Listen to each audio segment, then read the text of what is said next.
Hello, this is Dr. Rosie Kuhn, and this podcast series is called Spiritual Immersion, Taking the Plunge. And the intention of these podcasts is to support and empower you to be curious about who you are as a spiritual and human experience, a spiritual being and a human being. And how do you integrate that so that every day is lived in your highest knowing, in your highest truth, in your highest contribution to the world? That's what these podcasts are about. This particular podcast, this is number 90. I've done 90. This is number 90 of this particular series. So we've covered a lot of different areas of this process, from the beginning where it's like, what the fuck is this? What is this about? Why is this happening to me? Where are we going? How long? I don't want to do this. We've covered a lot of ground. We've covered a lot of the issues of how do I do it faster? What's in the way? How do I be in my relationship with people if I'm going through this? What about the symptoms that show up physically, as in illnesses or apparent illnesses? How do I do? Do I have to change? Do I have to do things different? Do I have to live someplace else? What do I do? How help me? We've gone through a lot of those.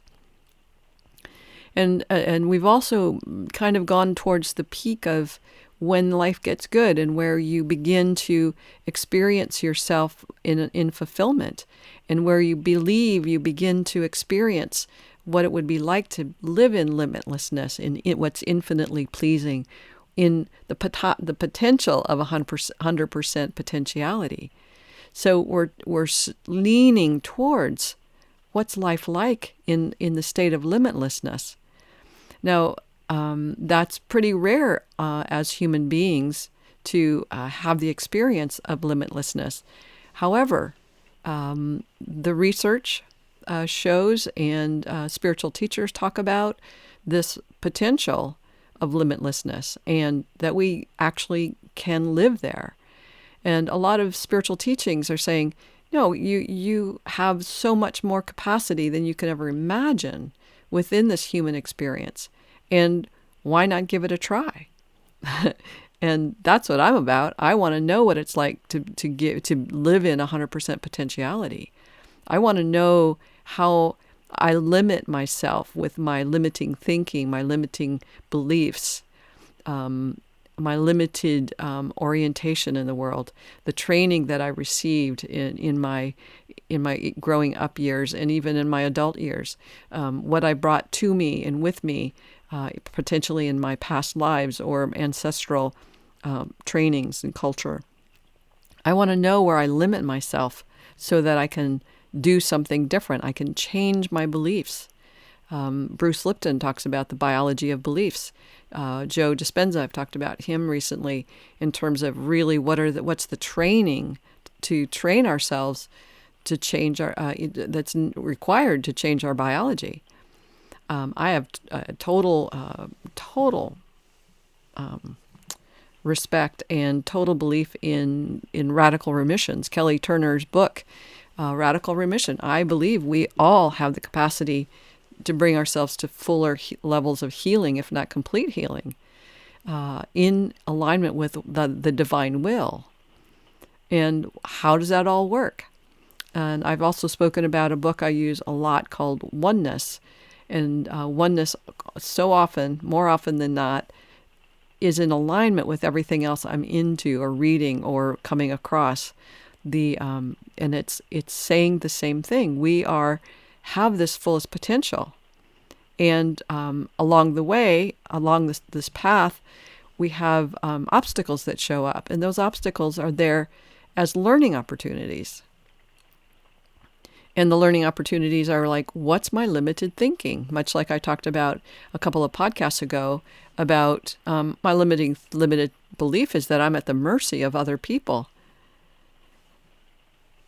And I'm at the mercy of circumstances. I'm at the mercy of the political situation or the environmental situation. I'm at the mercy of things, as opposed to, no, I'm a sovereign being and I have a different orientation in the world. And I can own mine as mine. So each level of this work, each step that we take on this path, takes us to a new possibility. And that's what I really want for you, is that you have the courage and the strength and the conviction and the support and the willingness to see, like, wow, this is getting fun. For me, it's getting fun. And yes, it is hard. And yes, I'm still dealing with challenges that I wasn't expecting. Or it's like everybody else is like, okay, I'm going through this, it'll be over, and then I can get back to my life. It's like, no, this is my life. This is my life. This spiritual journey is my life. And I believe for so many people, it's their life too. They just haven't yet owned it. Or they haven't yet committed. A friend of mine, I'll call her Carolyn, she describes herself as somebody that is in her truest essence when she's in meditation, or when she's in nature, when she's in the presence of the divine. And that's when she knows herself to be most whole. And then she met a man, and she's struggling, and there's a lot of turbulence and things going on, and it's just fascinating, because it's like she's got one foot in the world of spirit and the other world in the world of the mundane, the world of everyday life, and she's struggling, as we all would, and so it's an interesting dilemma. Like, what do you do? How do you do this? It's like, yeah, it's a really great question.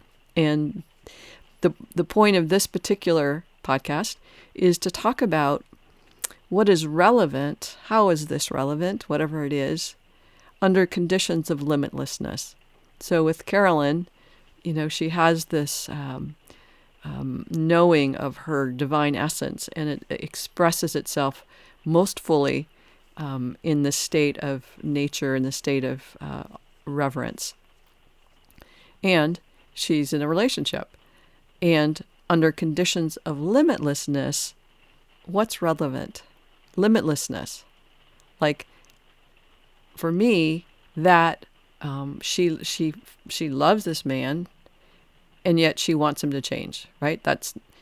She has this love for him, and he's just the most awesome guy in the world, and he's really the perfect partner, but she wants to change him.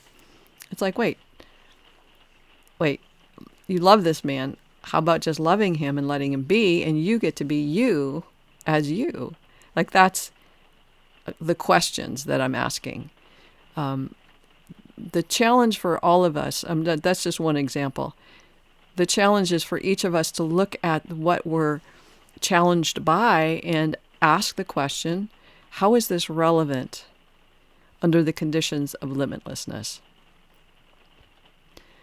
Now, bringing that into question then is like, okay, so if I'm suffering with cancer, or I'm suffering with the loss of a child, or I'm suffering with no money, it's from our three-dimensional world, our 3D world, we can't see outside the boundaries of our consensus view of reality. But when we begin to stretch ourselves to greater degrees to say, so if there's 100% potentiality here, if there's a condition of limitlessness that I believe exists, and that I'm told exists, how do I see myself? How do I perceive the world? How do I perceive my conditions? How do I perceive my context? How do I shift so that I'm in the state of limitlessness? I've talked about many times the paradigm shift, that we live in this paradigm of limits, constraints, things that we have to do, the shoulds, the shouldn'ts, the can'ts, the I'm not allowed, we're at the mercy at, we're forsaken, we're all of those elements that says, no, you can't be yourself, you can't be the fullest you. And yet, here's this other paradigm, we'll call it the spiritual paradigm, but this paradigm that says, you can have it all, for goodness sakes. You just have to stop believing in the limiting beliefs. You have to stop living in as if those constraining beliefs are real. And I believe this is foundational to all of our physical illnesses, is that we're living in a specific emotional or beliefs, emotionally trapped or constrained beliefs that we don't want to give up. Much like I talked about yesterday or in the last podcast, that I don't want to give up sugar.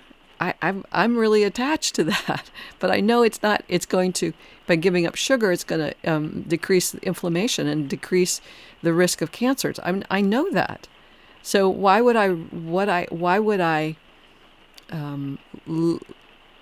stay in a constrained belief when I can live in limitlessness, which is for me the freedom of pain, the freedom of physical dis-ease and disability? Why would I do that? So questioning reality in such a way that it says, how is this relevant to the conditions of limitlessness? It really is a beautiful question that I think helps to solve some of our issues. How I can maybe stop thinking in terms of what's limiting and begin to see the unlimitedness of the world and the possibilities. In the Course in Miracles, it talks about that lack implies that there's something missing or something amiss with life. And 99% of us live in a state of lack. And that state of lack is, in a sense, the opposite of a state of limitlessness. And so we have to choose. Am I going to live in lack, or am I going to live in limitlessness? That's a choice. It's really a choice. But it takes time, and it takes process. It takes presence in this level of questioning to bring you to greater and greater degrees of awareness, so that you can ask those questions and go, oh, yeah, limitlessness. Yeah, no, I'm on board. And we go in that direction. So again, as I've mentioned, this is the 90th podcast of this series, and we're moving in the direction of completion of this of 100 podcasts, and there's still the challenges that will be ongoing, because that's the nature of our work as spiritual beings in this human experience. Always questions, always challenges, always levels of awareness that we're cultivating, where we're limiting, where we've been limited or limiting, and how we can make a choice about doing it different, being different with that. All right, that's it for today. Hey, by the way, I'm coming out with a new book this week or next week. This is October 10th. It's called I've Arrived. Well, sort of. And it's 101 discoveries and revelations I stumbled upon on the sacred path to who knows where. That's the subtitle. So you might want to check that out on Amazon in a few days, and it'll be great to share it with you. Let me know what you think. All right. Big hugs. Bye for now.